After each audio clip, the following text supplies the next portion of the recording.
Assalamualaikum warahmatullahi wabarakatuh. Alhamdulillah wa syukurillah. Pertama-tama dan yang paling utama, marilah kita panjatkan puji syukur kehadirat Allah Subhanahu wa Ta'ala yang mana telah memberikan kita nikmat sehat walafiat. Salawat serta salam semoga tetap tercurah kepada Nabi Muhammad SAW, kepada para keluarganya, para sahabatnya, dan kepada kita selaku umatnya yang kita nantikan syafaatnya di yaumil akhir. Amin ya Allah ya Rabbal alamin. Yang saya hormati Ibu Ruyatul Hilal selaku dosen praktikum bahasa Indonesia, serta teman-temanku yang saya banggakan. Di sini perkenankanlah saya yang bernama Jeffy Wahyudi dengan nomor induk mahasiswa 1918318 untuk melakukan presentasi online mengenai karya tulis ilmiah. Untuk yang pertama, yakni mengenai judul. Judul yang saya bawakan dalam karya tulis ilmiah ini yaitu Analisis Kandungan Nitrogen dalam Pupuk Urea, yang berisikan bab 1 pendahuluan, bab 2 pembahasan, dan bab 3 penutup. Pendahuluan. Latar belakang mengapa saya mengangkat judul ini yaitu karena negara Indonesia merupakan negara agraris di mana masyarakatnya sebagian besar berprofesi sebagai petani. Dalam bertani tentunya dilakukan beberapa tahap. Salah satunya yaitu tahap pemberian pupuk. Pupuk terbagi menjadi dua, yaitu pupuk organik dan pupuk anorganik. Pupuk organik yaitu pupuk yang terbuat langsung dari alam, sedangkan pupuk anorganik yaitu pupuk yang dibuat oleh pabrik melalui perindustrian. Mayoritas petani di Indonesia lebih suka menggunakan pupuk anorganik, dikarenakan pupuk anorganik memiliki lebih banyak kelebihan dibandingkan dengan pupuk organik. Pupuk anorganik terbagi menjadi beberapa macam, di antaranya pupuk urea, pupuk Ponska, pupuk ZA, dan pupuk SP36. Pupuk yang menjadi incaran para petani di pasaran yaitu pupuk urea. Ada beberapa pemicu mengapa para petani lebih suka menggunakan pupuk urea dibandingkan dengan pupuk anorganik yang lainnya. Nah, pada presentasi ini akan dijelaskan mengenai beberapa alasan tersebut serta mengenai kandungan nitrogen dalam pupuk urea. Pupuk urea adalah pupuk kimia dengan unsur nitrogen yang berkadar tinggi. Nitrogen itulah yang nantinya akan berpengaruh besar dalam pertumbuhan tanaman. Untuk rumusan masalahnya yaitu 1. Apa definisi pupuk? 2. Apa saja klasifikasi pupuk? 3. Apa yang dimaksud dengan nitrogen? 4. Bagaimana proses pembuatan pupuk urea? 5. Metode apa saja yang digunakan untuk menganalisis kandungan nitrogen? 6. Bagaimana penentuan kadar nitrogen dalam pupuk urea? 7. Apa yang menyebabkan petani lebih suka menggunakan pupuk urea? Kemudian ada tujuan penulisan. Dalam tujuan penulisan ini berisikan tentang jawaban dari rumusan masalah. Pada tujuan penulisan nomor 1, saya menggabungkan jawaban dari rumusan masalah nomor 1 dan 2 yang berisikan di tujuan penulisan nomor 1 yaitu menjelaskan dan mengklasifikasikan pupuk.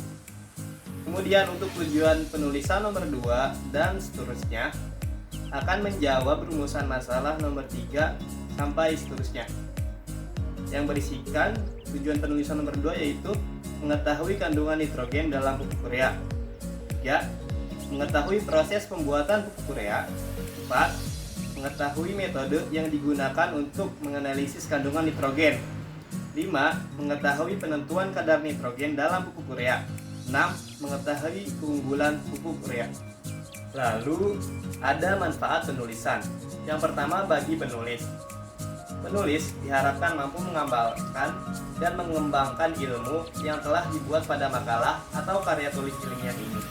Kemudian manfaat bagi pembaca yaitu Membaca diharapkan mampu mengembangkan atau menambah wawasan setelah membaca makalah atau karya tulis ilmiah ini. Bab 2. Pembahasan. Dalam pembahasan ini berisikan tentang subbab yang telah saya bagi. Yang pertama ada pengertian pupuk, yang kedua klasifikasi pupuk, yang ketiga pengertian nitrogen, yang keempat proses pembuatan pupuk urea, yang kelima metode analisis kandungan nitrogen, 6 penentuan kadar nitrogen dalam pupuk urea, 7 penyebab petani lebih suka menggunakan pupuk urea. Pengertian pupuk.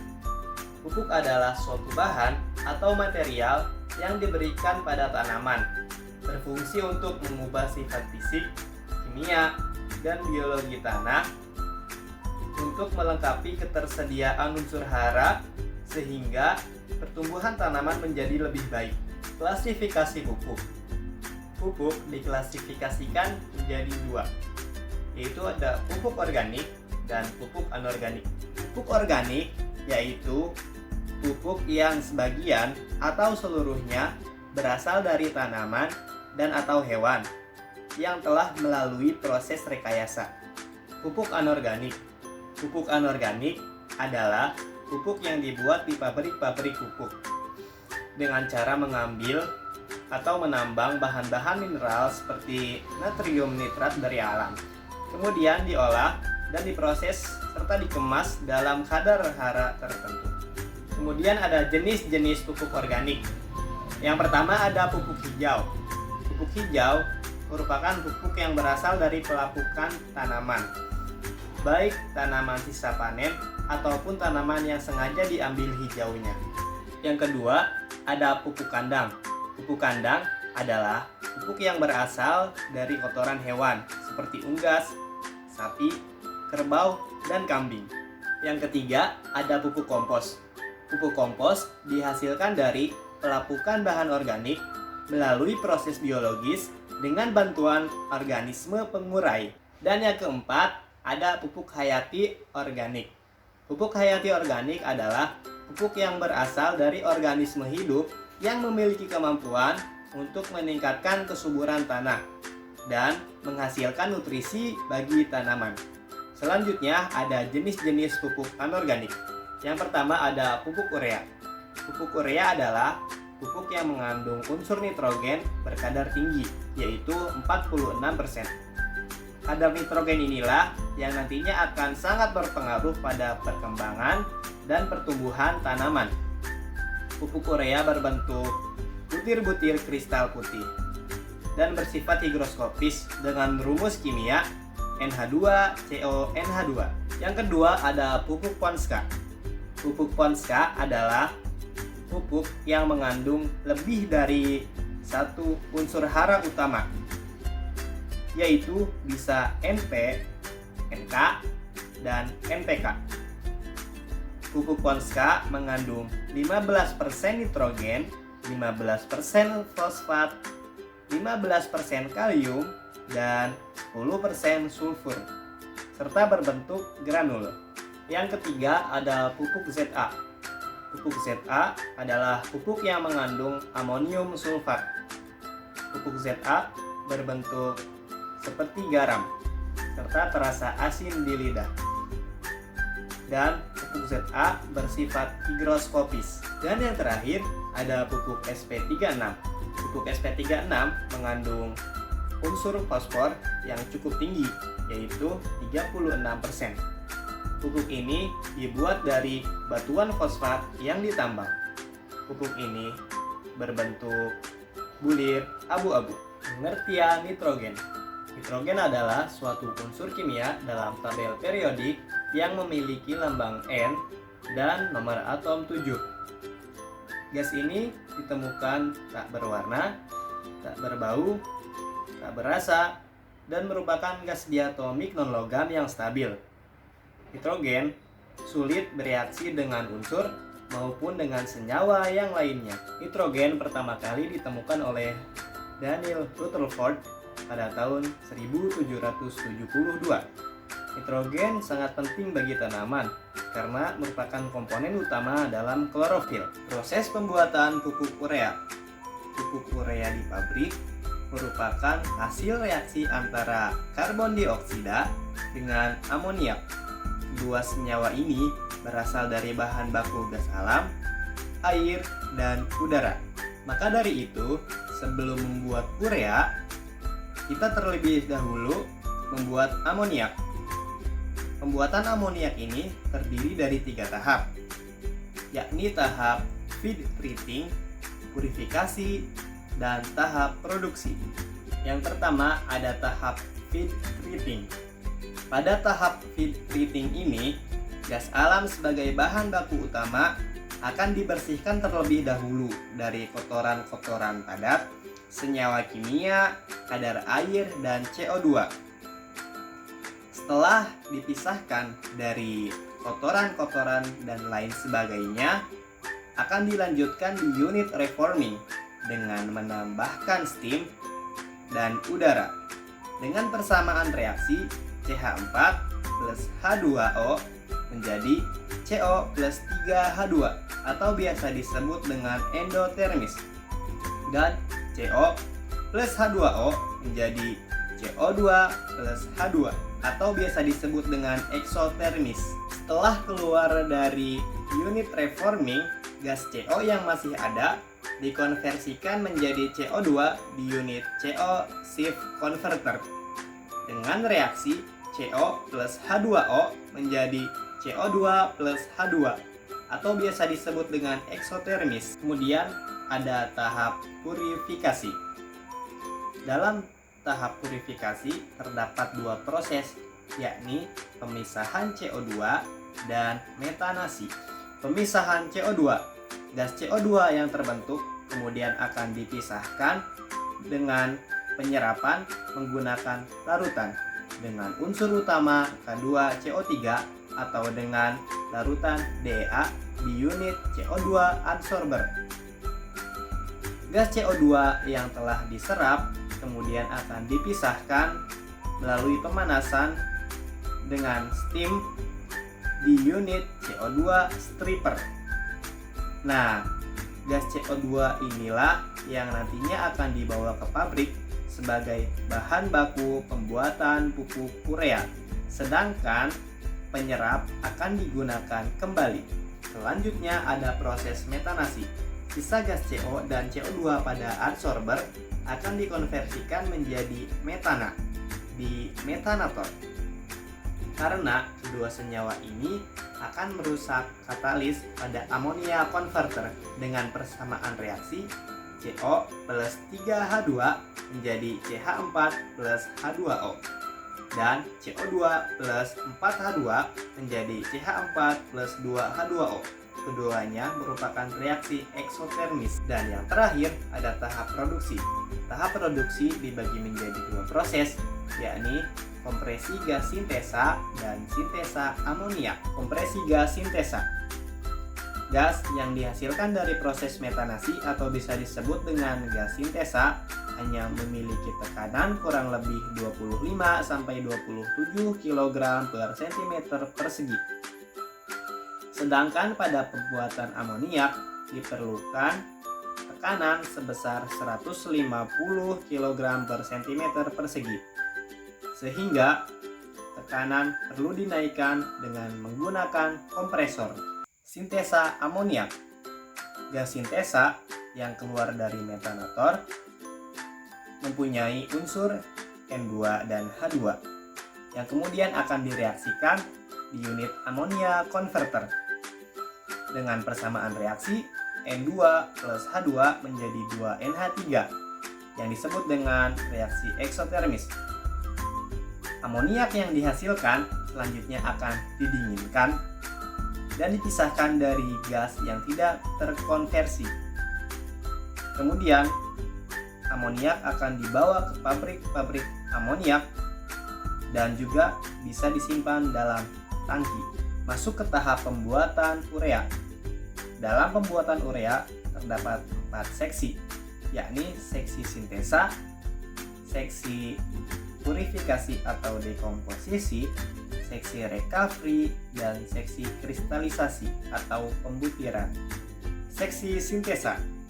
Pada seksi ini, urea dihasilkan dari reaksi antara gas CO2 dengan NH3 cair dalam reaktor urea dengan tekanan 175 sampai 250 kg per cm persegi. CO2 dan NH3 dalam reaktor urea akan menghasilkan amonium karbamat yang kemudian akan diikuti oleh dehidrasi membentuk urea dengan persamaan sebagai berikut.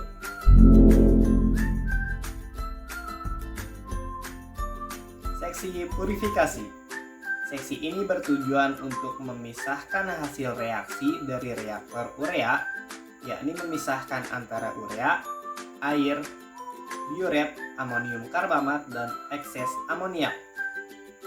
Semua ekses amoniak dan amonium karbamat dipisahkan sebagai gas dari larutan urea dalam high pressure decomposer atau HPD, low pressure decomposer atau LPD, dan gas separator.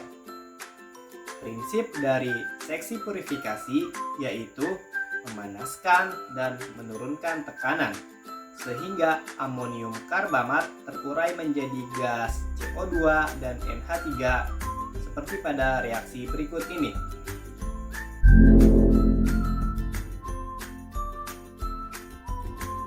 Seksi recovery. Pada seksi ini, gabungan gas NH3 dan CO2 yang ada dalam seksi purifikasi akan diserap oleh air dan larutan urea. Kemudian larutan akan dikembalikan ke reaktor. Amoniak yang berlebih akan dimurnikan dalam high pressure absorber yang kemudian akan dikembalikan ke reaktor secara terpisah melalui amonia kondensor, amonia reservoir, liquid feed pump, dan amonia preheater. Seksi kristalisasi dan pembutiran. Setelah dipisahkan dari karbamat, larutan urea divakumkan dengan crystallizer. Kemudian kristal urea dipisahkan oleh centrifuge. Kristal urea dikeringkan dengan udara panas hingga mengandung air kurang dari 0,3%. Kemudian dikirim ke breeding tower melalui fluidizing dryer. Selanjutnya, kristal urea dilelehkan di melter dan mengalir melalui distributor. Lalu, untuk mendapatkan urea dalam bentuk butiran kecil, keras, dan padat, maka kristal urea yang dilelehkan ini dialirkan melalui nozel-nozel kecil pada bagian atas breeding tower. Sedangkan pada bagian bawahnya dihembuskan udara dingin sehingga lelehan urea yang jatuh dari atas akan membeku membentuk butiran keras dan padat saat sampai bawah. Dilanjutkan dengan metode analisis kandungan nitrogen. Ada beberapa metode, yakni metode Yeldahl.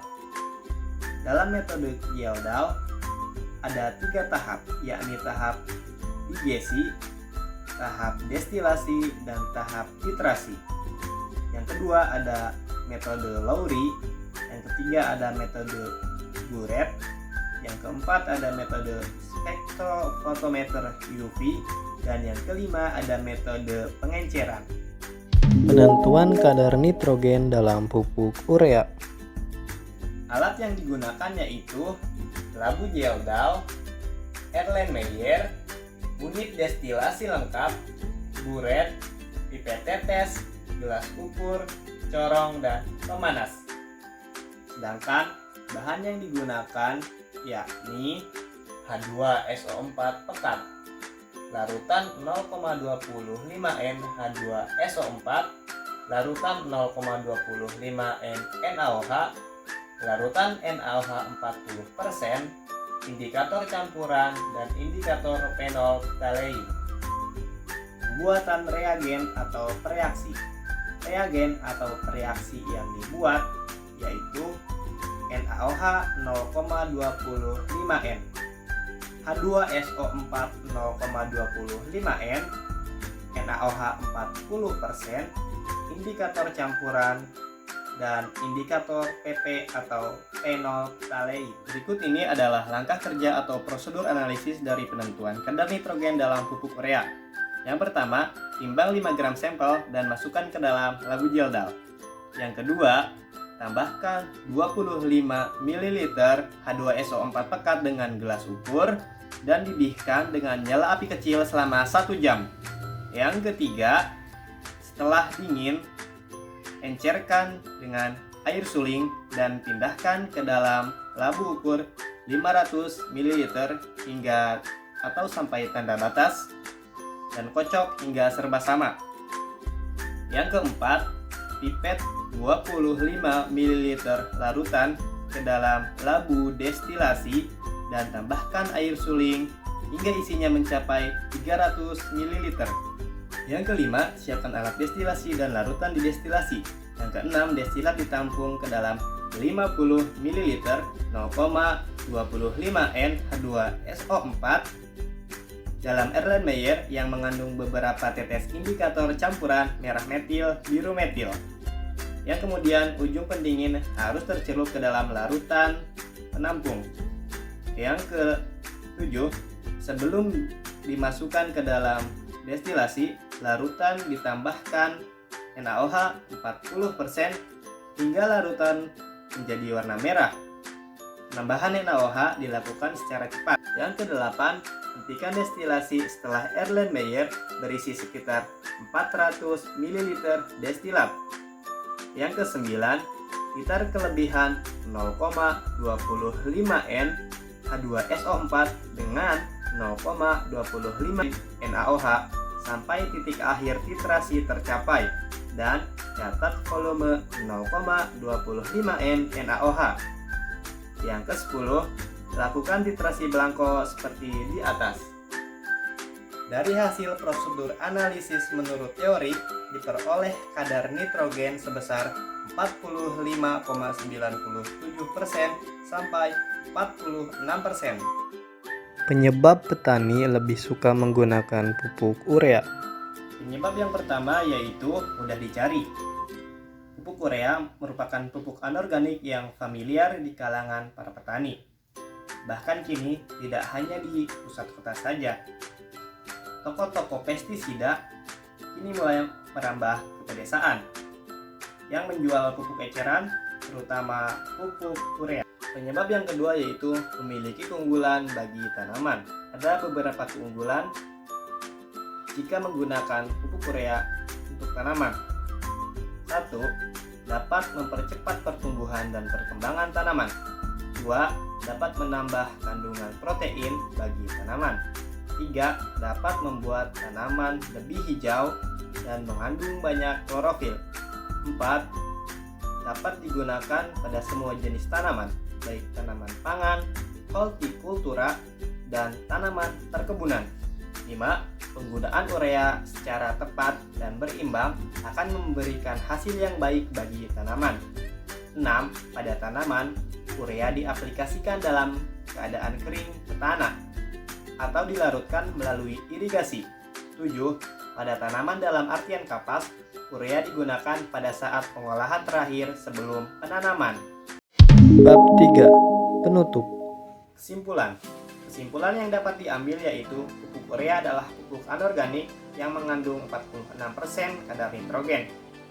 Kadar nitrogen pada pupuk urea lebih tinggi dibandingkan dengan pupuk anorganik yang lainnya. Proses pembuatan pupuk urea dibagi menjadi 2 tahap, yaitu tahap pembuatan amoniak yang dibagi lagi menjadi 3 proses, yaitu proses feed treating, proses purifikasi, dan proses produksi. Yang kedua ada tahap pembuatan urea yang dibagi menjadi 4 seksi. Yang pertama ada seksi sintesa, yang kedua seksi purifikasi, yang ketiga seksi recovery, dan yang keempat seksi kristalisasi. Metode yang digunakan dalam analisis kandungan nitrogen dalam pupuk urea yaitu metode Geldal, metode Lowry, metode Burette, metode spektrofotometer UV, dan metode pengenceran. Manfaat nitrogen dalam pupuk urea yaitu untuk mempercepat pertumbuhan dan perkembangan tanaman, menambah kandungan protein bagi tanaman, dan membuat tanaman lebih hijau dan segar. Dan yang terakhir, ada saran. Dengan adanya karya tulis ilmiah ini, kita dapat mengetahui bahwa nitrogen mempunyai pengaruh yang sangat besar bagi pupuk urea. Maka dari itu, jika kita, khususnya para petani, ingin melakukan pemberian pupuk pada tanaman, hendaknya menggunakan pupuk urea. Karena dalam pupuk urea terkandung nitrogen dengan cukup tinggi yang berguna untuk mempercepat pertumbuhan dan perkembangan tanaman. Terima kasih telah menonton video presentasi ini. Mohon maaf bila masih banyak kekurangan dalam teori maupun penyampaian. Akhir kata, wabillahi taufiq wal hidayah. Wassalamualaikum warahmatullahi wabarakatuh.